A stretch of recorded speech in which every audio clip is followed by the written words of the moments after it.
What's up, everybody? Welcome into a whole new episode of the Celtics Talk podcast here on the NBC Sports Boston Podcast Network. And yes, I think we're 9 days away from Media Day and the kind of the unofficial start of the Celtics season. But you know what?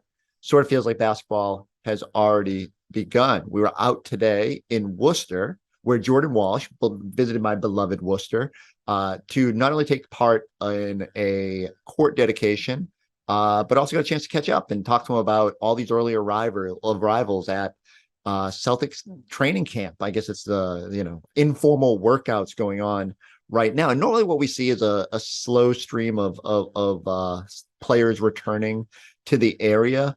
I think what's most interesting is that he details how Derek White rolled in today. And well, just about everyone's accounted for, except for Malcolm Brogdon. We'll get to that in a second. But what I think is interesting is you'll hear Jordan talk about is there's this obvious, desire, an obvious quest at hand here to win a championship. And the fact that Jayson Tatum and Jaylen Brown, I believe both were back in town last week, setting the early tone for arrivals and the sort of getting ready for the season ahead. It's clear the Celtics have some big goals this season. And after the disappointing nature and the disappointing end to last season, there's an eagerness to get this going. How much will Jordan Walsh be a part of that? I don't know. I've heard encouraging things out of Celtics camp, or I keep calling it training camp. It's not even training camp yet. It's the early informal workouts. But they also understand he's a 19-year-old kid who had a great summer league and is going to have to kind of find his way. And they're well stocked at the wing position. So Jordan's going to get a chance to grow and learn, and having to go up against Derek White, like you'll hear about today, is certainly a good way to get your feet wet. But I think it's really encouraging. Superstar players in particular don't have to return to the area until pretty much the start of media day, and you come in, you get your physical, and off you go, and training camp and all that. Some players try to maximize their off seasons. Again, you don't have to be here. But the fact that Jayson and Jaylen made it a priority to get back here, that Kristaps Porzingis showed up this week after all the time he spent overseas at the FIBA championships in the Philippines, I believe it was, and Derek White getting back this week, you can tell it's like it's getting close, and guys understand like they fell short of expectation or the ultimate goal last year. And there's a lot of optimism around this team about what can be. And we're going to talk about some, the odds of what the books think on the Celtics' chances this year. And there's a reason that the Celtics are favored. There's a lot of talent on this team, and it's they got to figure it all out, and they got to figure out how all these new pieces work. As much as it's a familiar roster with Jayson and Jaylen, and Derek White being back. New pieces with Kristaps. A lot of the bench has been redone and revamped, and we'll see exactly where this team ends up slotting amidst contenders. But from all indications, they should be in that mix, and they should be in that title mix. So let's start. There's one player that has not shown up to training camp, or I'm just going to keep saying it, to these early informal, non-mandatory workouts. And that would be Malcolm Brogdon. It's caused a lot of consternation. Probably the biggest talking point in Celtics Nation probably this week was the idea, is Malcolm Brogdon upset with the Celtics, and is there going to be issues with almost being included in that Porzingis deal and potentially going to the Clippers before that fell apart, and ultimately Celtics moved Marcus Smart to the Grizzlies as part of that deal. Look, I think it's natural. Malcolm Brogdon, no matter how much money you make, $22.5 million, no matter what you've done in this league, it hurts when your team maybe tries to move on from you. And look, I think if Malcolm Brogdon was to sit back, he would understand the realities that, as I've said many times on this podcast, I don't know what the long-term ability to retain someone like Malcolm Brogdon is. It was a luxury a year ago for the Celtics to go get him. Well, the rules changed. There's a new second apron. Being able to take him and Porzingis and Brown and Tatum into the future beyond this year gets really daunting. So I think the Celtics just have to examine the options that are out there. And, but until they have to cross that bridge, pretty much in next summer is sort of the demarcation point. He could be vital to whatever happens this year in the quest for a championship. So I think, Malcolm will, like, I don't know. I will say this. I don't think anything has changed in, how people are feeling. The Celtics tried to mend some fences after that deal fell apart. I know Brad Stevens said he reached out in June. I know that Joe Mazzulla went down to Atlanta and watched Malcolm work out over the summer and tried to start, repairing that relationship a little bit.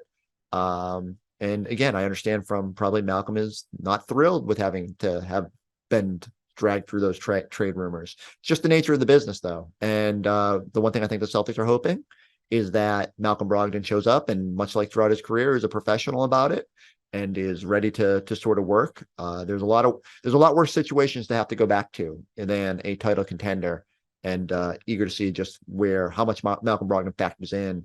Look, again, with no Marcus Smart here, they need all the help they can get at that guard position, and it's going to be a big year for players like Malcolm Brogdon and Peyton Pritchard. And so eager to see just how quickly that smooths itself out. And I think the one thing I'll stress here is that Malcolm Brogdon's side has been quiet on this. The Celtics have not publicly said anything. And I think, we're just left to sort of speculate at this point. And that's why it's been a headline for much of the past week. And so I do think they'll all get a chance. Like, Brad's got to go to a podium on October 2nd. Malcolm Brogdon's going to go up there. Joe's going to go up there.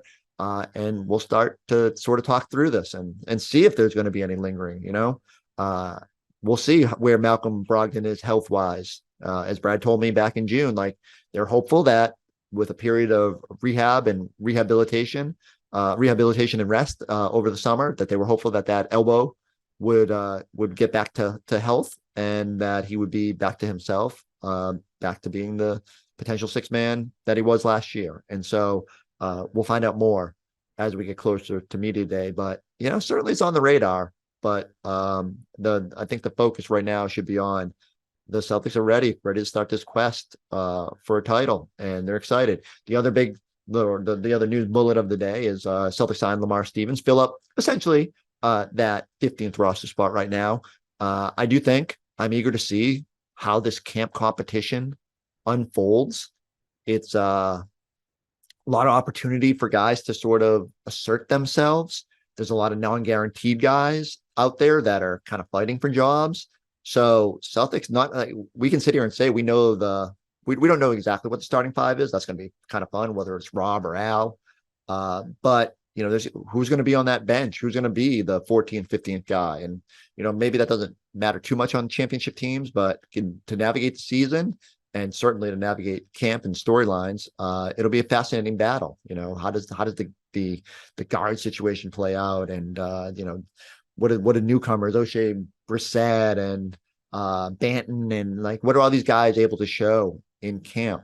I will say this: I've heard some whispers from inside the walls, and some encouraging buzz about Peyton Pritchard in particular, and the way he's played in this ramp up. And obviously he's going to be a big part of what they do, and a real opportunity for Peyton without Marcus Smart here, and probably some of those backcourt minutes with Malcolm Brogdon behind that Derek White. And I know we spent a lot of time this week talking about on our website about point Tatum, and like, look, Jayson Tatum's going to handle the ball a lot regardless, and there's just going to be an opportunity for other ball handlers on this team to really make an impact. And I think Peyton, chief among them, especially in what amounts to a contract year. And so I'm very eager to see this thing get going. I think camp could be a whole lot of fun, not just to see Jayson and Jalen and all those guys get ready and to see how Porzingis integrates, but for some of these guys to show, like, hey, we want to be a part of this, and we feel like we can be impactful on the court. But let's get back to Jordan Walsh. The rookie came out the Union Hill School here in Worcester, signed a backboard, dedicated the court, looked beautiful, and just talked about, from going from the whirlwind of being drafted in summer league to now getting to be part of camp and settling in Boston. So me and CLNS Bobby Manning were out there. You'll hear our little interview here. Hopefully it wasn't too loud as the festivities in the background. But here's our chat with Jordan Walsh. So, like, usually when you get drafted, things are crazy. Have things slowed down at all? Have you been able to, like, process everything that's gone on since draft day? Oh, yeah, for sure. Obviously, draft day was, my dream. Obviously, and I went to the best place possible, which is the Celtics, obviously. So, it's, to finally be here and finally be with the team and finally be able to, play guys one-on-one in practice. Like, it's been the best time. It's been fun. I've been able to learn a lot. Tell us about that. Who have you been going up against in practice? What are those sessions like? I mean, everybody's here now. So, I mean, today, I was matching up against Derek White, the whole practice. So, it's always, even playing defense against somebody like him, I always have something to learn. And for him, being a leader on the team, being a point guard who steps into that point guard role, there was a lot I could take from him. And I was happy to be able to get a chance to play with him. What have the veterans said to you? What are their, what has just in general it been like to be part of this? Yeah, I've been talking to Al a lot, and he's been telling me about, being a professional, showing up every day to work hard. And knowing that this first year is going to be bumpy, being a rookie, it's always a transition. But he says, as long as I work hard, we have a good team, we have a good group of guys who will take care of me in a way and lead me in a way that's going to help my career in the future. And you said everybody's back at this point? Yeah, everybody. I think I haven't seen Brogdon or Blake Griffin maybe, but everybody's been there. All right, and that seems a little early, obviously, getting back in there. What are the conversations been like among the guys about getting back this early and just getting started? For sure. Joe said it best. He was talking about how, the coaches and the players now, having Tatum and Brown there, for them to set that foundation of, hard work this early when obviously they don't have to be here, but they choose to be here to set that foundation because they want to win a championship. To have them there to set that example for guys like me who's first year in the league, it means a lot for sure, and it builds the culture for the Celtics community to where we're all focused on winning and working hard. What's it been like meeting Joe so far? Have you guys kind of talked about goals for year one? What are the conversations been like with him? No, we haven't had any conversations like that. It's just been more of just getting ready for the season and just knowing that it's going to be bumpy, but it's always light at the end of the tunnel. What is that like, though, being a rookie? Most rookies come into teams that are, trying to get better. Immediate championship expectations for you guys. How does that feel? I mean, it's the best feeling, to be somewhere where they have a really good chance of winning a championship in my rookie season. That means a lot, not just for me, but for the fans, for the community, for the people. It means the world because, who doesn't want the next banner, So it's we're excited for it, we're working hard for it, we're building, taking the steps that we need to be taking to get to that level. Who has stood out, whether it's guys you didn't know about or guys that, going up against Jayson and Jalen for a chance, what has it been like for you? For me, getting to match up with, Peyton Pritchard every day. We play one-on-one after practice probably every day. And so, being able to take stuff from him, that I just didn't know about, that I could learn, that's the biggest thing for me. Because even though it's Peyton, it's my guy, but he's teaching me so much that I feel like it's essential for me to have a good career. What is he telling you? It's just the way of the game and how Joe is and how the Celtics community is and how it is, what it means to be a Celtic. You talked about defending guys so far. Even looking back at Summer League, what has kind of surprised you so far about defense, the fundamentals, the principles, all the stuff you're kind of learning now? It's obviously the NBA is a very different game than what I'm used to. But being able to take the philosophies of Joe and taking in the tendencies of other players, whether it's through film, even now, just preparing for our first game, it means so much because it can make that much difference in a win and a loss situation. And so for me, I take those little details with so much importance. And, starting to think about this year, the goals you have, what you imagine it might be like. What's the preparation like? Is it kind of building up muscle? Is it, learning the systems? What's kind of going into this summer? Well, obviously I'm a rookie, so it's a little bit of everything. So it's a little bit of, learning the system, a little bit of getting stronger, a little bit of kind of getting ready to know everybody, getting to know people's tendencies, getting to know how to play in a system with Jayson Tatum and Brown and all those guys. So it's been a learning thing for me. I'm kind of just taking every bit of information I can and just trying to soak it all up. What is that like? What do you take from Jayson and Jalen, even just watching them work out? What are you trying to grasp from just watching them, what they go about their day-to-day? Just the professionalism they have and they take within their everyday actions. Obviously, JT has a choice to come in and work with us young guys, and he chooses to do that. So for him, giving us that time and giving us that energy, I take great pride in that because everything he does, I can mirror that. And if one day I could be, where he is, and that would mean the world, that would make such a big difference. I want to ask too, you're active on Twitch, you stream, and I don't know how many times a week, how many? It's inconsistent right now, but we're getting up there. Is that unique? Have you known a lot of guys, players that stream on Twitch, put their games out there? I don't know a lot. I know there's some out there for sure.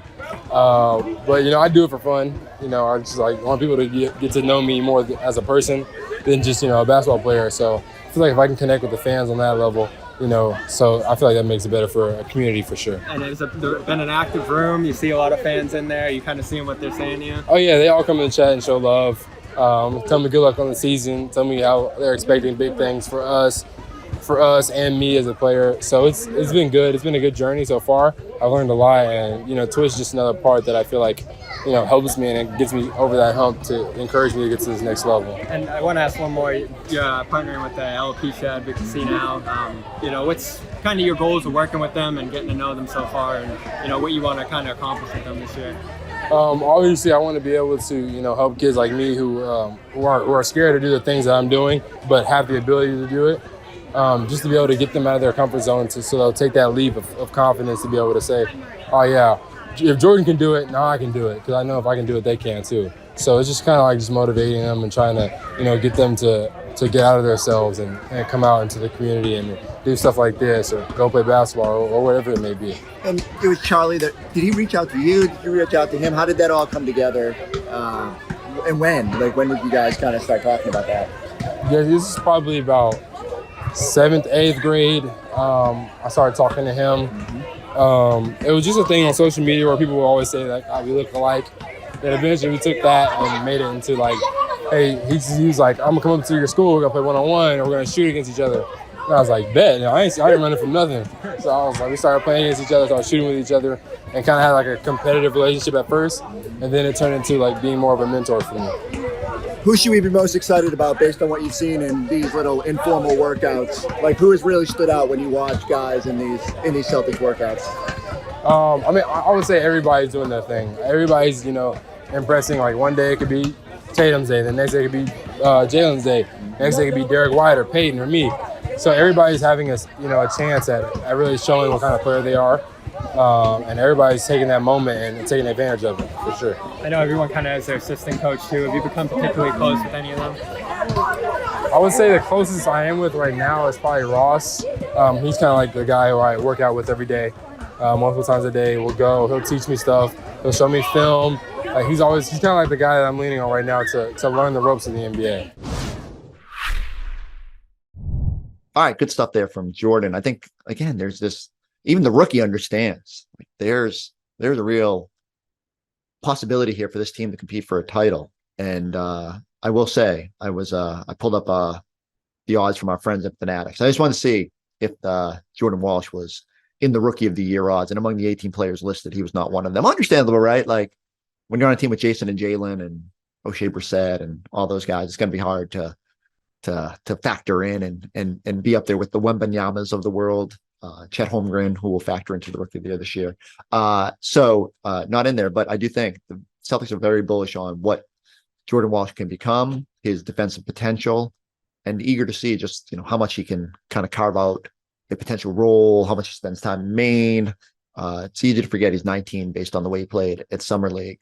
The one thing that you didn't have to dig through the odds to find is over at Fanatics is the Celtics tied with Denver, plus 500, best odds for an NBA championship. And, to me, it just again, hammers home what's in front of you right now is that, going into the season, people looking at this roster, looking at what the Celtics have accomplished, looking at the potential of Jayson Tatum and Jaylen Brown coming off signing that deal and the addition of Porzingis. And there's a lot of optimism about what this team can do. And so, it feels like there's going to be some pressure. The Celtics have knocked on that door a whole lot, from 2022 in the finals to all the Eastern Conference Finals appearances around that.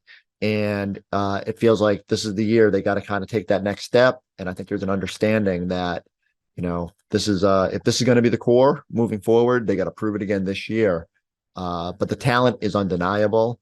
I'm so intrigued to see how does the starting lineup look. Does Rob, you guys know I'm biased, does Rob Williams factor into that starting lineup? Imagine the defensive potential with Jayson, Jalen, Porzingis, Rob roaming around, Derek White after an all defensive season. And then, I mean, the other side of the ball, offensively, like this team with Porzingis and adding that 3-point threat. I was talking a lot about Point Tatum this week and talking about, all those looks he created for Al Horford and Sam Hauser, two of the most beneficial players off of Tatum passes last season, shot something like 45%, 46% on all their 3-point attempts. Imagine now Porzingis taking those shots and all the clean looks he's going to get. There's so much potential on both sides of the ball. And yet, you got to go out there and show it. You got to prove it. You got to prove that, show why the Celtics are plus 500 right now to win an NBA title. I can't judge. I'm just really excited to see this get going. It's been as quiet in August and September as we've seen around Celtics Nation. No Kyrie trade, no re-signings, no coach drama. Let's hope I didn't just jinx anything on the final week in the ramp to training camp. But it feels like there's a real possibility here for the Celtics to make that quest. And plus 500. That is something. Powered by Fanatic Sportsbooks, where you can earn up to 5% fan cash on your bets. So, about a week to go here until this thing launches. October 2nd, Monday, is when it all goes down. Well, we've got a whole bunch planned for you on NBC Sports Boston. You'll be able to watch our live show in conjunction with the Celtics. Talking to all the players, just getting this thing going. I was excited just to hear Jordan Walsh talk about it. Like, wait till Jayson and Jalen and Kristaps and Derek and everybody get a chance at that podium, and especially Rob. You know how it goes around here. While we're waiting for that, I need everybody to go like, subscribe, check us out on the YouTube page. We'll catch you next time on the Celtics Talk podcast.